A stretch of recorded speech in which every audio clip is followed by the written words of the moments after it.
My name is Joseph Oji. Today I'll be presenting our paper titled TidyHome, a persuasive mobile app for supporting victims and survivors of domestic violence. I'll be doing this on behalf of my teams, Amelia Hernandez, Bebelema Selema, and Dr. Rita Oji, who supervised this project.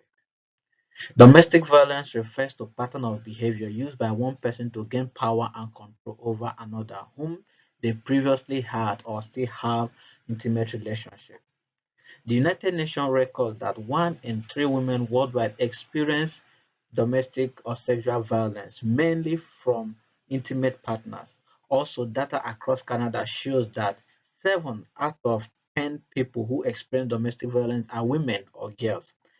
3, indigenous women are likely to experience domestic violence 3 times more than non-indigenous women. Before now, there have been efforts to mitigate domestic violence, and several apps have been developed in this regard. Even examples of such apps are Abia, Bonita, Ferment, Fightback, Raxa, and SafetyPin, which were developed for the Android platform. Surasta, Smart, Security SafePin were developed for SOS messages to emergency contact, while Eva, MyPlan, and Sunny were built for both Android and iOS. From the previous work, we uncovered that the general purpose of the app were focused on alerting authorities or source of help, profiling an environment, and providing educational materials to victims of domestic violence. However, the need of victims and survivors of domestic violence is beyond this due to the psychological impact of domestic violence on victims and how sensitive such environment can be. There is need for a more holistic approach to this problem. Putting the state of mind of the victim into consideration while designing systems like this is a missing link from the previous systems we have previewed. This motivated our study. TidyHome is the name of our app, which was built as an intervention to promote safety behavior and safety consciousness in both victims and survivors of domestic violence. The target of this app is to help regain and promote the user's feeling of safety at home and other environments, develop users' safety awareness in surroundings, develop safety consciousness after trauma, build users' confidence and self-esteem that can give them that courage to exit a violent situation or relationship. Develop users' knowledge on action that can be taken and to ensure their safety. However, to ensure this system truly meets the need of the target audience, we apply the user-centered approach. First, we ran a focus group to get users' view about our prospective features and what they feel and their input and what they expect from a system like this. We recruited 8 participants who have experienced or been in contact with victims or survivors of domestic violence within the age of 20 to 35. We divided into 2 groups, 4 participants per group with a moderator and assistant moderator. Each section lasted for about 60 minutes. We shared the prospective features of TidyHome with them and got their views and possible recommendations. We used the feedback obtained from the focus group to build a low fidelity prototype. Second, we ran an evaluation to evaluate the persuasive effectiveness of the low fidelity prototype. And from the outcome of the evaluation, we designed a high fidelity prototype. And finally, we ran a study to evaluate and later improve the high fidelity prototype. Daily companion. This feature provides an opportunity to get personalized and confidential help via specialist line, a live chat with trained domestic violence advocate, or an AI chatbot. This feature utilizes 3 persuasive strategies: personalization, expertise, and authority. With this feature, the user is able to log their daily achievement, either psychological or physical, in the journal, which can be tracked over time. The self-monitoring and persuasion strategy was employed here. This feature assesses where the user is in their DV journey and their mindset towards domestic violence through a questionnaire. The responses to this question help to help the app to personalize the content the user gets. Personalization was employed. This feature provides a personalized learning environment for the users on domestic violence topics based on their belief towards the situation and their stage in the domestic violence journey. Personalization was also employed here. This feature is aimed at distracting the user from the present violent environment and also guide them on meditation. This feature provides a meditation space for users with the use of augmented reality to improve their mental well-being. Tunneling was a persuasive strategy exhibited by this feature.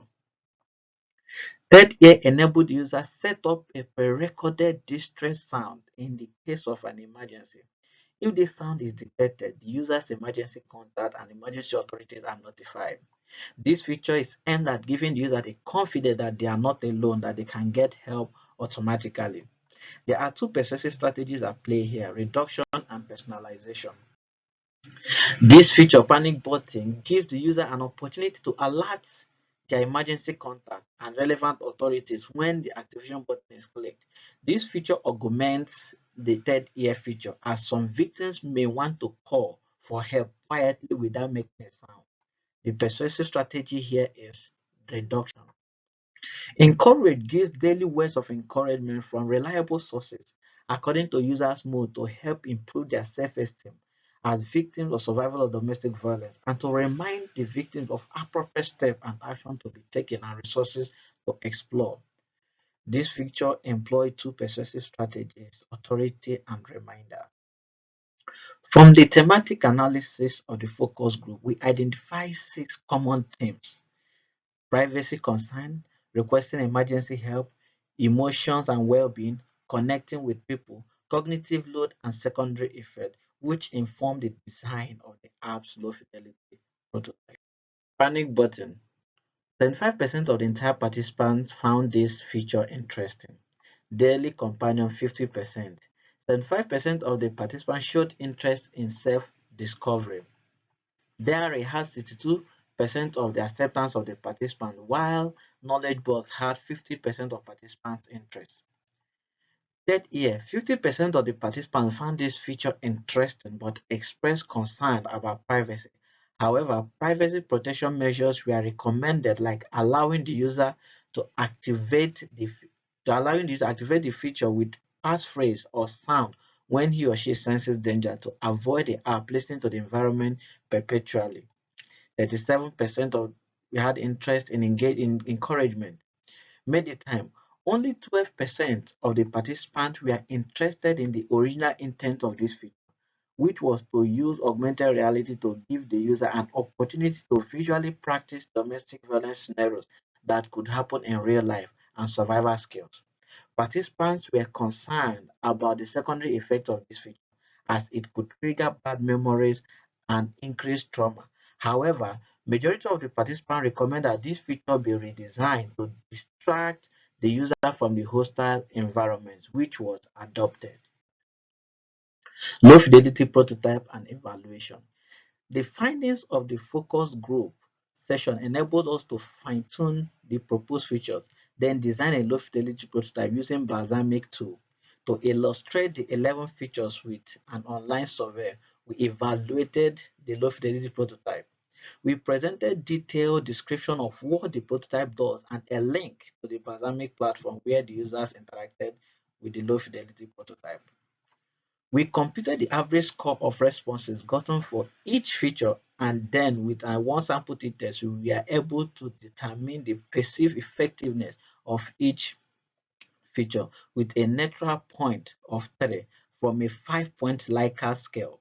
The result of one sample t-test showed that 9 out of the 11 features were perceived to be significantly effective by the participant. Knowledge box and panic button were the most perceived to be effective, while this guy's feature was the least perceived effective. Based on the result obtained from the low fidelity evaluation in study 2, we created a high fidelity prototype. The High-Fidelity Pro was designed using the Proto.io prototyping tool. Thereafter, we conducted a user study with 21 participants to evaluate the usability of our app. From the quantitative analysis of the high-fidelity prototype study, our findings show that 80% of the participants liked the aesthetic of the app. All the participants found the app to be easy to use, as well as being able to use the app independently and correctly. In terms of the overall user experience, 80% of the participants had good experience navigating the app based on their feedback of not running into difficulty while using the app. From the qualitative responses of the study 3, we performed a quantitative analysis to uncover themes related to the usability of the TidyHome app. Based on the result of the high-fidelity prototype evaluation meta-analysis, we carried out some refinement to improve the app.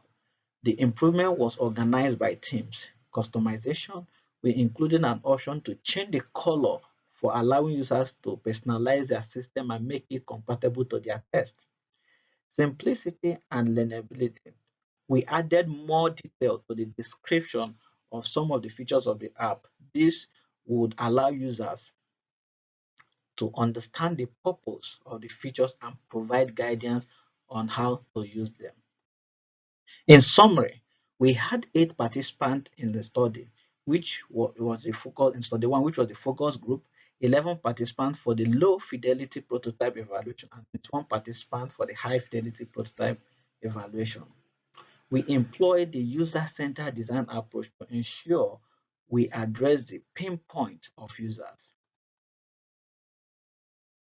We used one sample t-test to analyze the perceived persuasiveness of the features, repeated ANOVA to compare the mean score of the features based on the quantitative analysis data received from participants. Our participants were aged between 18 and 45 years of age. We implemented persuasive system design approach to promote various behavior changes. TidyHome was perceived to be generally effective and useful to participants in helping victims and survivors of domestic violence.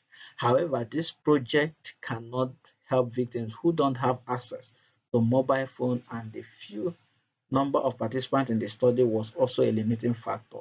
This study needs to be conducted in the wild with more participants. Thank you.